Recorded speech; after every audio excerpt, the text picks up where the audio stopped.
With me is Martha to talk to us about basil, my absolutely favorite herb.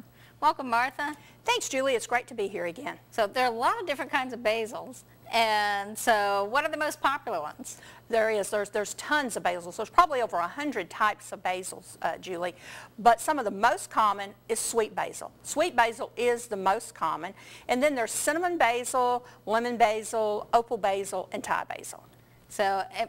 And you can find those fairly commonly at your local garden center? Yes, you can, or at some of the herb stores that are around, or individuals that grow their own herbs. So how would you decide which ones you want to purchase? Or I guess you buy them all and figure it out yourself? No, basically what you look at is, what am I going to be cooking? How much room do I have? Because basil is an herb that you need to pay a little attention to it, and every time you pinch off the flowers or you cut basil, it starts bushing out. And the more you use it, the larger it grows. So it grows fairly large. And so you've got to look at how much room you've got too. Primarily you would want sweet basil for your cooking with everyday purposes, because sweet basil is the most common herb, and it's the basil that's the sweetest. It's used in all of your basic dishes that you just, when you think about basil, that's the one you grab. That's true. That is my favorite. And as you see in this slide here of sweet basil has a really green, shiny leaf. It has usually white flowers on it, and those flowers are edible also, Julie. And then the flavor of it is a spicy, but yet it's a mild peppery flavor, but it has a trace of mint or cloves in it. And then you would look at, what else am I going to be cooking with basil? Am I going to be making desserts? Cinnamon. When it comes to cinnamon, yes, the cinnamon basil has a cinnamon flavor. So, you know, you'd want to think about that. Do I use a lot of lemon? So you might want to use some lemon basil. Do I do Thai cooking? And then your opal basil is a purple basil, and it's more of decorative basil. So what kind of dessert dishes would you use cinnamon basil for? Well, your cinnamon basil is basically used in apples. It accents that sounds good. Anything that you would use cinnamon in, you can substitute your cinnamon basil for. Pound cakes are wonderful, but your apples are one of the best to take and core out the center of your apple, put a little brown sugar in it, take and pinch off your basil leaves, kind of bruise them, and stick them down in there with just a little tad of butter, and put some foil over that and bake it. And Julie, I wish we had one right now. Why didn't you bring any? I don't know. I bet that'd be great with fresh peaches too. It would be wonderful with peaches. Basil and peaches are very good too. I haven't tried that. I'm going to have to try that. Yes. You mentioned purple basil. What do you do with purple? Because I know if you cook with it, it just kind of looks a little funky sometimes. Yeah, you really don't want to cook with purple basil. A purple basil has a roughly type leaf or a slick type purple leaf, and it is purple in color. It's more of an ornamental bush that you want to use as an ornamental, and then when you start cooking with it, it does have kind of a funky flavor, so you want to use it more for vinegars.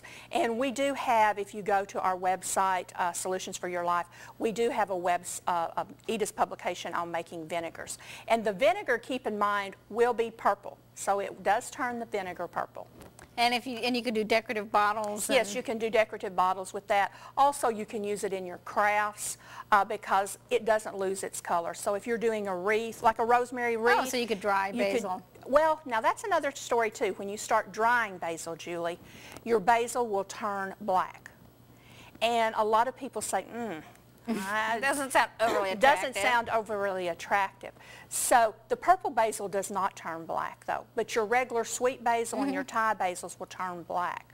So if you're going to use that and dry that for cooking, you really want to dry it and maybe put it in some oil, or chop it and put it in some oil and freeze it in like ice cubes. That would really, like an ice cube tray, and then pop it out, and you'll have like a teaspoon or a tablespoon, mark that on your bag, and then you can pop that in your recipe to use later on. So what are some of the most common dishes that people use basil for? Well, my absolute favorite, I figure you cannot go wrong anytime you add fresh basil to tomatoes. Tomatoes, and as you see in this slide right here, tomatoes and pesto are two of the most popular dishes that you have for adding basil to, and there's nothing better than, and it reduces the sodium in your diet too, because you know, sodium is a flavor enhancer, and so that's basically what we're using the herbs for and the basil for, is to reduce the sodium and add a flavor enhancer.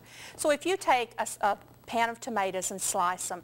And you start layering that with basil and olive oil and let it set for an hour. That's just wonderful and adds that flavor in it. Also, there's nothing better than a tomato basil soup. Anything with tomato in it.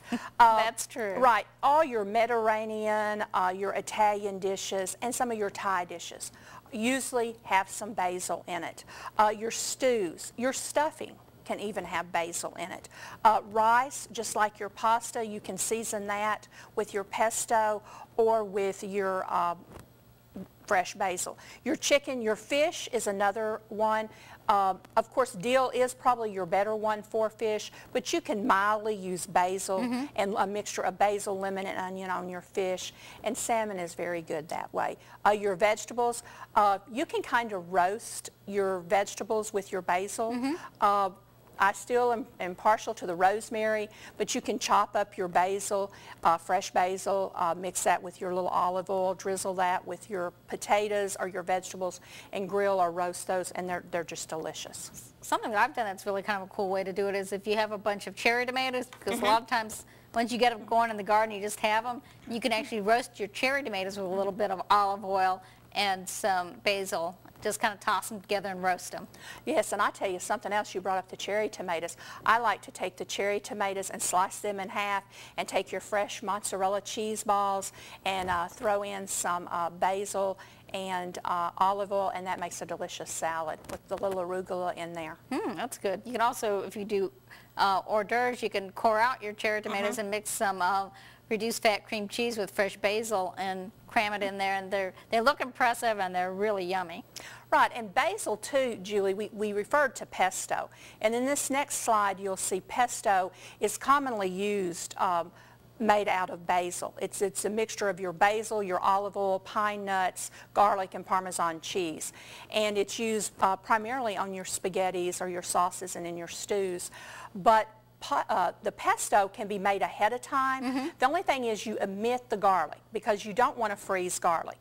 You blend your pesto up, you put it in your ice trays, you freeze it, and then you pop it out and put it in a Ziploc bag, and then you can pop one of those cubes in your soups or stews or over hot pasta, and then at the end add your fresh garlic.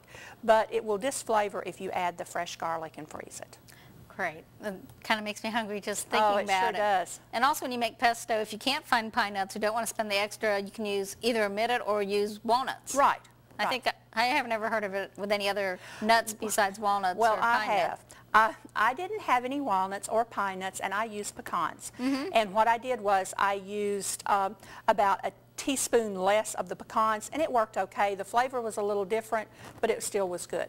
It's kind of hard to mess up fresh basil. It sure is. So what other herbs can you use basil with? What goes well with them? Basil is a very diverse herb, and it has a wide range. You can use garlic, you can use your marjoram, your mustard, your oregano, paprika, your parsley, rosemary. Rosemary and basil is just wonderful. Or your sage and your basil and your thyme are a really good mixture, and a great salt-free blend that I like is to take thyme, rosemary, parsley, and basil, and equal parts of the thyme, the rosemary, and the parsley, and then double the basil, and that's a wonderful salt-free recipe. Great.